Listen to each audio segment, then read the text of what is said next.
Oke, assalamualaikum warahmatullahi wabarakatuh. Berjumpa lagi dengan saya. Gimana kabarnya teman-teman? Semoga teman-teman dalam kondisi yang semakin sehat, semakin membaik, dan terus membaik hingga menuju sembuh ya. Amin ya robbal alamin. Oke, beberapa hari kemarin saya tidak rajin upload video menemani teman-teman ya. Mohon maaf, mohon dimaklumi karena ada beberapa kepentingan ya dalam pekerjaan saya ya. 3 hari kemarin saya mengikuti pelatihan dari Dinas Kesehatan untuk mengambil sertifikat tertentu ya teman-teman ya. Semoga saja saya berhasil ya. Amin ya. Untuk teman-teman saya juga selalu doakan ya semoga lekas membaik, lekas sembuh dari gangguan asam lambung dan anxiety ini. Langsung saja ya teman-teman ya untuk menyingkat durasinya ya saya mencoba mengulas kembali ya untuk teman-teman yang sudah membaik dari gangguan asam lambung dan anxiety ini jangan sampai terjebak ketika ada sensasi-sensasi yang muncul lagi gitu ya teman-teman ya. Kembali lagi saya sampaikan saya bukanlah dokter, bukan ahli medis, bukan ahli hipnoterapi, bukan ahli obat-obatan maupun obat herbal lainnya ya teman-teman ya. Saya hanya orang yang pernah menderita gangguan asam lambung, GERD, dan anxiety. Jadi untuk teman-teman ya penting sekali ini diperhatikan ya ketika teman-teman itu sudah merasa membaik ya, sudah sedikit demi sedikit teman-teman sudah bisa menghandle sensasi-sensasi yang muncul ya, dan teman-teman juga sudah mulai berkurang sensasinya, bahkan sudah merasakan membaik, bisa sampai dengan 3 hari membaik, 1 hari kumat, 3 hari membaik lagi, 1 hari nggak enak lagi, 5 hari membaik, 1 hari nggak enak. Kadang sudah sampai 1 minggu merasakan enak, teman-teman itu merasakan drop lagi. Nah, ini penting sekali ya teman-teman. Teman-teman di sini nggak usah khawatir, nggak usah cemas ya. Jangan ditambah khawatirnya lagi dan jangan ditambah cemasnya lagi ya. Karena teman-teman itu ya pastinya kan trauma ketika teman-teman itu sudah merasa membaik, kok saya tiba-tiba kok drop lagi. Lah teman-teman itu seolah-olah itu nanti mengingatnya itu adalah mengingat di masa-masa awal-awal ya teman-teman, di masa awal-awal yang banyak sensasinya. Padahal itu hanya sensasi yang nyolek ya, sensasi yang muncul ketika kita itu masih belum sepenuhnya bisa mengendalikan atau belum sepenuhnya kita bisa mengamati pemicu dari munculnya sensasi itu ya teman-teman ya. Kenapa saya bilang seperti ini? Karena saya dulu juga sama seperti itu. Makanya saya sampaikan ke teman-teman. Teman-teman jangan sampai terjebak di fase seperti ini ya. Jadi ketika teman-teman itu sudah merasakan membaik, walaupun sudah 3 hari, kayak 4 hari, 5 hari, terus muncul lagi, itu teman-teman tetap tenang, tetap rileks, terima saja ya, terima saja. Jadi oh iya, ini muncul lagi. Oh, saya amati lagi deh apanya, mungkin pola makannya, apa ada yang salah nih pola makan saya, apa ada makanan-makanan yang kurang cocok di saya ya. Oh kalau semuanya saya juga makannya udah seperti yang kemarin-kemarin, yang aman-aman gitu ya. Teman-teman amati juga tuh pola hidup sehatnya ya, pola hidupnya begadang atau tidak ya, terus istirahat malamnya itu cukup atau tidak gitu ya, terus olahraga atau tidak gitu. Nah itu amati saja ya teman-teman ya. Terus kalau itu sudah diamati ya, teman-teman juga amati apakah teman-teman itu sedang banyak pikiran ya, ataukah teman-teman itu sedang berpikir yang terlalu berat, karena semua itu berpengaruh ya teman-teman ya.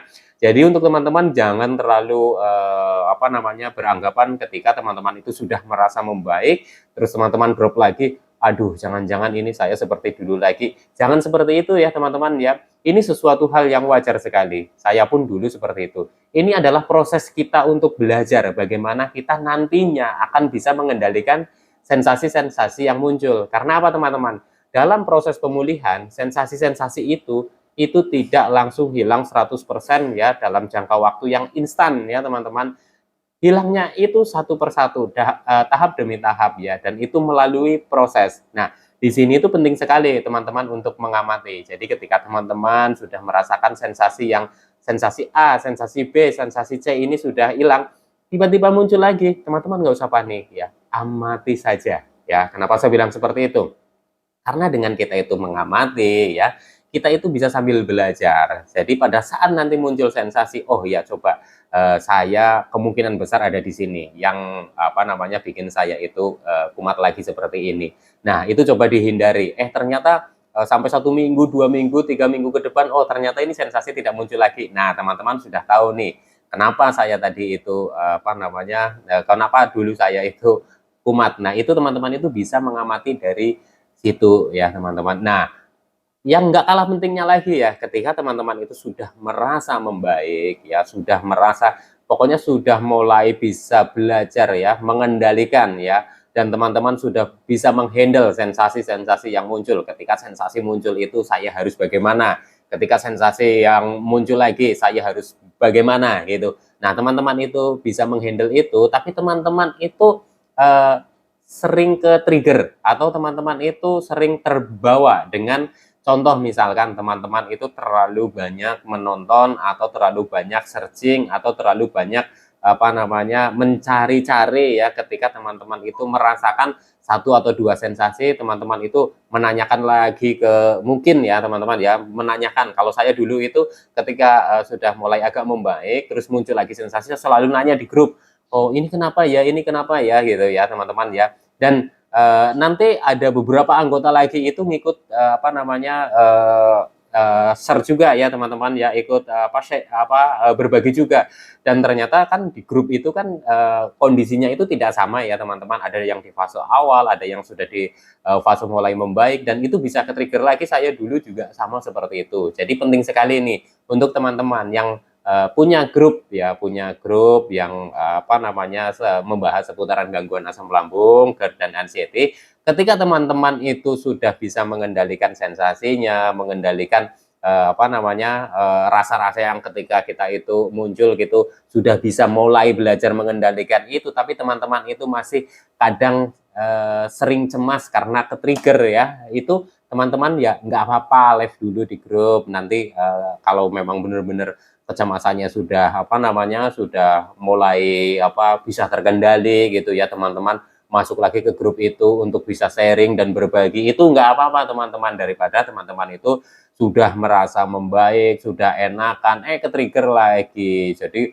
kumat lagi, lemes lagi, terus sempoyongan lagi, nggak nafsu makan lagi, terus berpikir penyakit-penyakit yang berat lagi, terus berpikirnya ini apakah akan bisa normal kembali seperti dulu lagi. Nah, itu akan pikirannya itu macam-macam. Jadi ketika teman-teman sudah merasa membaik, teman-teman itu sudah merasa sedikit demi sedikit itu sudah bisa mengendalikan sensasi-sensasi yang muncul. Nah, ini penting sekali teman-teman itu fokus saja kepada kegiatan yang teman-teman jalankan ya, gitu ya. Jadi kurangi media-media yang mungkin terlalu banyak membahas ya, nggak apa-apa. Nggak nonton saya itu nggak apa-apa teman-teman. Kalau itu lebih baik untuk bisa lebih refresh lagi, teman-teman itu bisa fokus kepada kegiatan-kegiatan yang sedang dijalani, baik dari hobi maupun kegiatan-kegiatan yang lainnya. Nggak apa-apa teman-teman ya, intinya apapun yang terbaik buat teman-teman itu silahkan jalani ya teman-teman ya.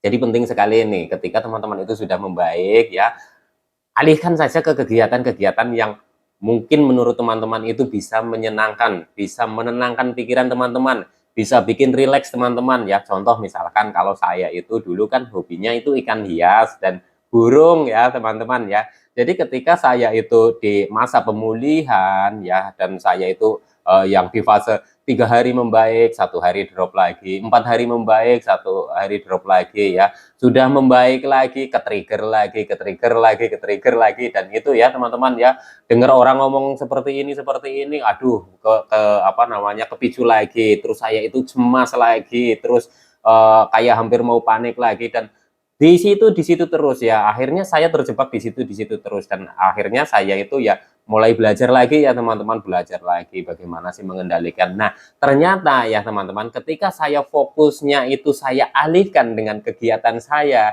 ya terutama kegiatan-kegiatan yang menyenangkan, yaitu seputar dunia hobi ya. Saya dulu hobi ikan hias ya, hobi burung juga, dan saya itu mulai ini lagi teman-teman ya. Jadi di YouTube itu saya nontonnya itu nonton-nonton yang hobi-hobi saya gitu ya. Jadi mencoba mengembalikan kesenangan saya gitu ya teman-teman. Saya ikutin terus. Nah, itu lama-lama itu fokusnya saya itu di ikan-ikan hias itu ya teman-teman. Terus burung juga sama. Jadi kalau nggak ikan ke burung. Jadi saya fokusnya ke situ. Wah, saya kepingin burung ini nih, saya kepingin burung ini nih, saya kepingin melihara ini nih gitu ya teman-teman ya. Dan itu saya fokuskan ke situ. Jadi hari-harinya itu saya, waduh kapan ya saya punya burung itu ya, waduh saya kapan punya ikan koi yang seperti itu ya. Nah, itu seperti itu ya teman-teman ya, itu cara saya ya teman-teman ya. Jadi untuk teman-teman mungkin punya cara tersendiri, karena hobi kita kan masing-masing itu bisa berbeda ya teman-teman. Mungkin teman-teman ada yang hobinya dengan jalan-jalan, ya fokus saja kepada jalan-jalan ya, atau hobinya mungkin apa gitu ya teman-teman ya. Nah itu di YouTube mungkin nanti teman-teman itu bisa cari hobinya teman-teman ya, ketika teman-teman itu sudah di fase yang membaik dan teman-teman tapi masih suka ke-trigger karena apa namanya, apa namanya, sensasi-sensasi yang mungkin teman-teman tidak sengaja dengar dari orang lain atau dari sumber mana gitu, ke-trigger lagi kok jadi kepicu lagi, terus teman-teman jadi cemas lagi ya. Penting sekali ini teman-teman ya, kembangkan hobi teman-teman lagi ya. Coba kembangkan hobi teman-teman lagi, insya Allah itu akan lebih membaik lagi ya teman-teman ya.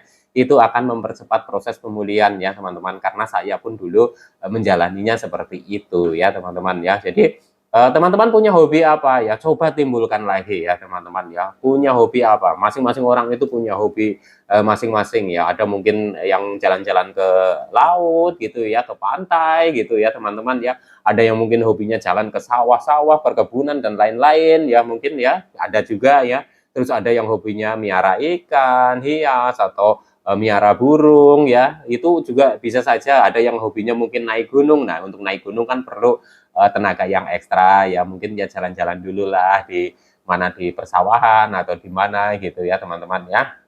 Jadi ini penting sekali buat teman-teman ya, karena proses pemulihan dari gangguan asam lambung dan anxiety ini ya itu bisa lebih cepat menurut saya ya, kalau teman-teman itu apa namanya, bisa lebih cepat memahaminya ya, memahaminya dari asam lambung, GERD, dan anxiety ini ya, terutama ketika teman-teman itu masih sering merasakan cemas ya, teman-teman bisa mengendalikan kecemasannya ya, kecemasannya itu karena apa, atau karena sensasi yang muncul, atau karena takut penyakit yang berat ya teman-teman ya. Tenang saja teman-teman ya, saya pun dulu seperti itu, tapi insya Allah ya teman-teman, apa yang ada di pikiran kita waktu kita itu mengalami gangguan asam lambung, GERD, dan anxiety, pikiran-pikiran negatif itu ya teman-teman ya, alhamdulillah yang pernah saya pikirkan dulu negatif-negatif itu juga tidak terjadi ya teman-teman ya. Jadi teman-teman tetap semangat ya, kembangkan hobi teman-teman lagi, ayo munculkan hobinya lagi, insya Allah nanti akan cepat membaik dan sembuh ya, amin ya robbal alamin. Oke teman-teman ya, sekian dulu, semoga apa yang saya bagikan ini bermanfaat ya, kalau nggak bermanfaat ya skip aja ya teman-teman ya. Jadi insya Allah nanti akan disambung lagi dengan tema-tema yang lain ya, karena ini sudah malam ya, saya rekodnya juga malam ya. Intinya tetap semangat ya teman-teman, gangguan asam lambung, GERD, dan anxiety ini insya Allah bisa sembuh. Dan saya selalu doakan teman-teman lebih cepat membaik dan sembuh ya, amin ya robbal alamin. Oke, sekian dulu, salam sehat jasmani dan rohani, wassalamualaikum warahmatullahi wabarakatuh.